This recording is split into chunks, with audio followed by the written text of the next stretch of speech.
On October 25th, 1994, in Union, South Carolina, a desperate mother made a tearful plea on national television. Susan Smith claimed an armed carjacker had stolen her car with her two young sons still inside. But sometimes, the most compelling stories are built on lies. And when investigators apply scientific methods to emotional appeals, the truth has a way of surfacing. 23-year-old Susan Lee Smith contacted police with a chilling account. Her sons, 3-year-old Michael and 14-month-old Alexander, had been taken during a carjacking. Smith described the perpetrator as a black male who forced her from her 1990 Mazda Protege at gunpoint, then drove away with the children still strapped in their car seats. For 9 days, Smith appeared before television cameras, pleading for her son's return. Her estranged husband, David Smith, stood beside her, echoing her desperate appeals. Yellow ribbons appeared across America as the nation rallied behind what appeared to be a grieving mother. But investigators were not convinced. While the public focused on Smith's emotional appeals, forensic investigators examined the physical evidence. Smith claimed the carjacking occurred at a traffic light that had turned red, forcing her to stop at an otherwise empty intersection. Traffic engineers conducted a systematic analysis of the intersection's signal system. Their findings were definitive. This particular traffic light operated on a sensor-based system that only triggered a red signal when vehicles were detected on the intersecting road. If no other cars were present, as Smith claimed, the light would remain green.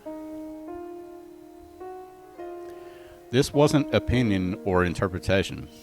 It was mechanical fact that directly contradicted Smith's testimony. Behavioral analysts also noted inconsistencies in the crime pattern. Carjackers typically abandon children immediately, as they represent witnesses and complications. The idea that an armed robber would retain two small children while releasing the adult driver defied established criminal behavior patterns.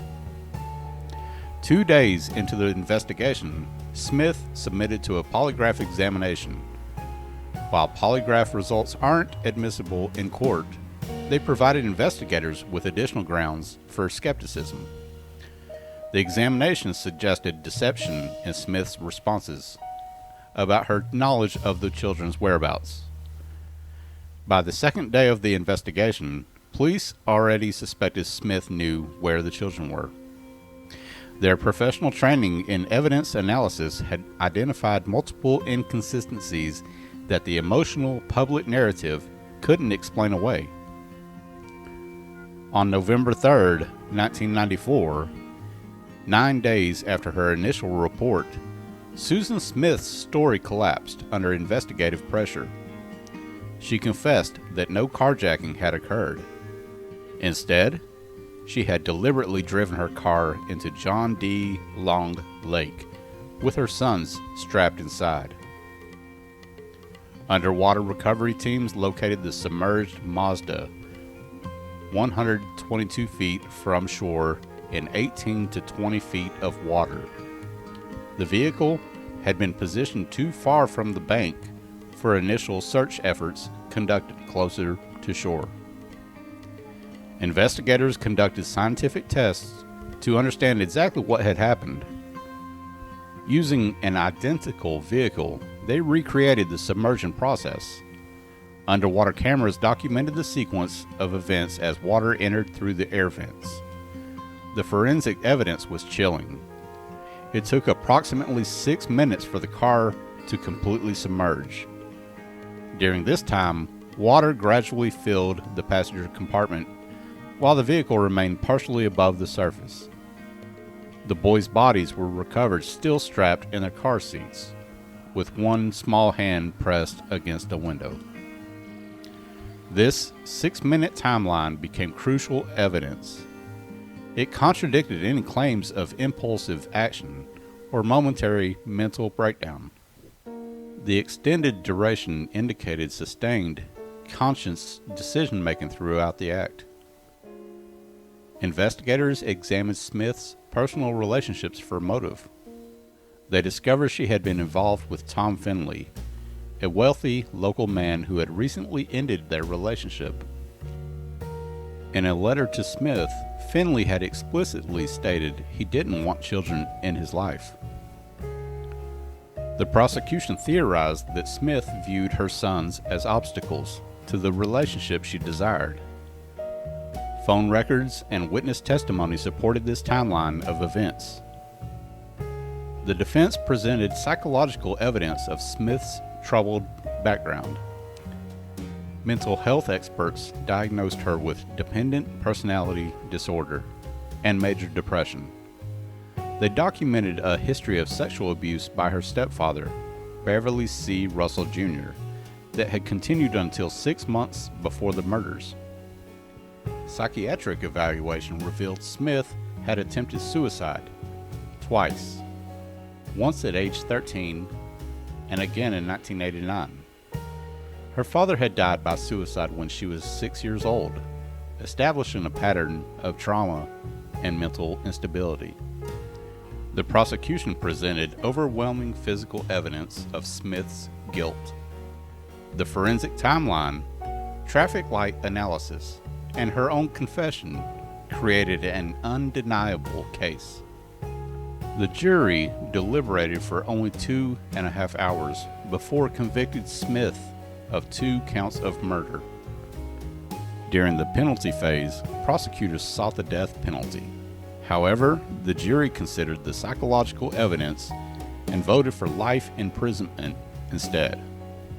In July 1995, Susan Smith received 2 concurrent life sentences with the possibility of parole after 30 years.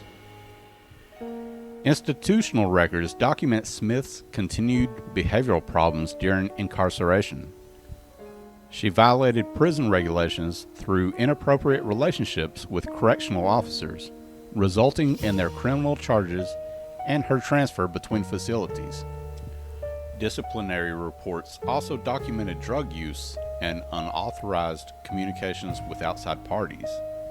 Most recently, Smith faced charges for discussing her crimes with a documentary filmmaker in violation of prison policy, demonstrating a pattern of rule violations throughout her sentence. In November of 2024, Smith became eligible for parole after serving 30 years. Statistical analysis shows South Carolina grants parole to only 8% of violent offenders, indicating the rarity of release in such cases. David Smith, the victim's father, opposed his ex-wife's release, stating he had never observed genuine remorse from her. The parole board unanimously denied Smith's application. She can reapply in 2 years. The Susan Smith case demonstrates how forensic evidence can expose deception, even when supported by compelling emotional appeals. Traffic engineering analysis, behavioral pattern recognition, and systematic investigation techniques revealed the truth behind 9 days of national sympathy. At John D. Long Lake, a memorial marks the spot where Michael and Alexander Smith lost their lives.